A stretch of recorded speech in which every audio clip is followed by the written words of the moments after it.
Aujourd'hui, un mot pour un autre de Jean Tardieu. Alors Jean Tardieu, ça fait partie de la trilogie des personnes, des auteurs contemporains un peu absurdes, avec du Billard et Obadia. Jean Tardieu, 1903-1995, c'est un écrivain et poète français, humoriste, métaphysicien, dramaturge et poète.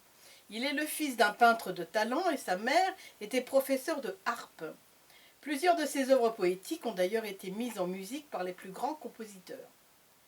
Il a travaillé à la radiodiffusion française, il a été traducteur de Goethe et de Hölderlin, et a reçu le Grand Prix de poésie de l'Académie française en 1972 et le Grand Prix de littérature de la Société des gens de lettres en 1986. Et il habitait Gerberoy dans les 15 dernières années de sa vie. Difficilement classable, Jean Tardieu a tenté des expériences à propos du langage poétique et de sa relation avec le langage de tous les jours.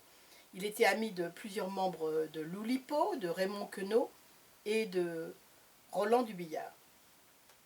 Il a écrit aussi pour le théâtre de courtes pièces dans lesquelles ses recherches sont proches de celles de l'art abstrait. Un mot pour un autre, dans cette parodie de vaudeville, courte pièce très connue, Tardieu joue avec les mots pour notre plus grand plaisir, cocasse et hilarant.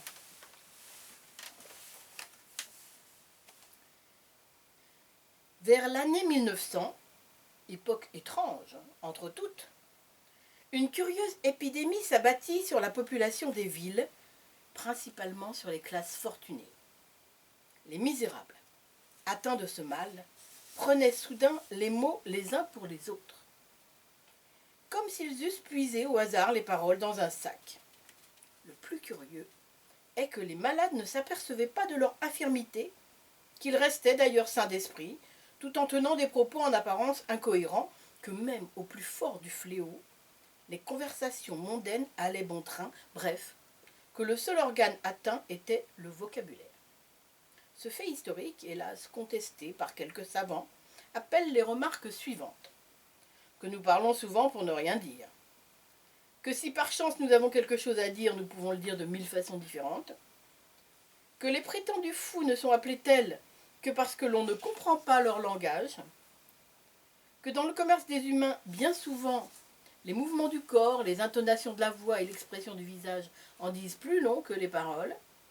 Et aussi que les mots n'ont par eux-mêmes d'autre sens que ceux qu'il nous plaît de leur attribuer.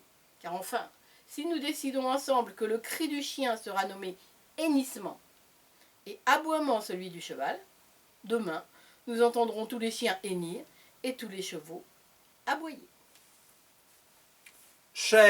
Très chère Peluche, depuis combien de trous, depuis combien de galets n'avais-je pas eu le mitron de vous sucrer? Hélas, chère, j'étais moi-même très vitreuse. Mes 3 plus jeunes tourteaux ont eu la citronnade l'un après l'autre. Pendant tout le début du corsaire, je n'ai fait que nicher des moulins, courir chez le ludion ou chez le tabouret. J'ai passé des puits à surveiller leur carbure, à leur donner des pinces et des moussons. Bref, je n'ai pas eu une minette à moi. Pauvre chère, et moi qui ne me grattais de rien. Tant mieux, je m'en recueille. Vous avez bien mérité de vous tartiner. Après les gommes que vous avez brûlées, poussez donc. Depuis le mou de crapaud jusqu'à la mi-brioche, on ne vous a vu ni au waterproof, ni sous les alpagas du bois de migraine. Il fallait que vous fussiez vraiment gargarisé. Il est vrai, ah quelle céruse, je ne puis y mouiller sans gravir. Alors, toujours pas de praline? Aucune.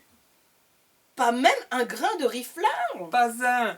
Il n'a jamais daigné me repiquer depuis le flot où il m'a zébré. Quel ronfleur! Mais il fallait lui racler des flamèches. C'est ce que j'ai fait. Je lui en ai raclé 4, 5, 6 peut-être en quelques mots. Jamais il n'a ramoné. Pauvre chère petite tisane.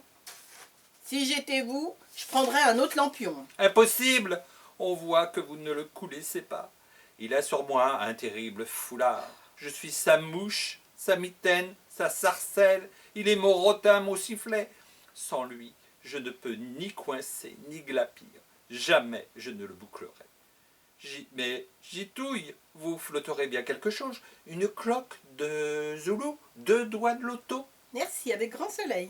Irma, Irma, voyons, où est cette biche? Elle est courbe comme un tronc. Excusez-moi, il faut que j'aille à la basoche masquer cette pantoufle. Je radouble dans une minette.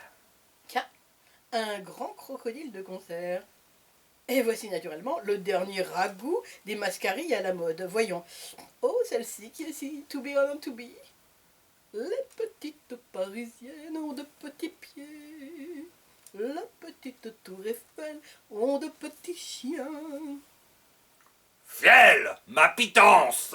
Fiel, mon zébu. Adalgonce, quoi? Vous ici? Comment êtes-vous bardé? Par la douille. Et vous bardez souvent ici? Ben non, mon ami, ma palme, mon bison. J'espérais vous raviner. C'est pourquoi je suis bardé, Il suffit, je grippe tout. C'était donc vous, le mystérieux sifflet dont elle était la mitaine et la sarcelle. Vous, oui, vous qui veniez faire ici le mascaret, le beau boudin noir, le joli pied, pendant que moi, eh bien, je me ravaudais les palourdes à babiller mes pauvres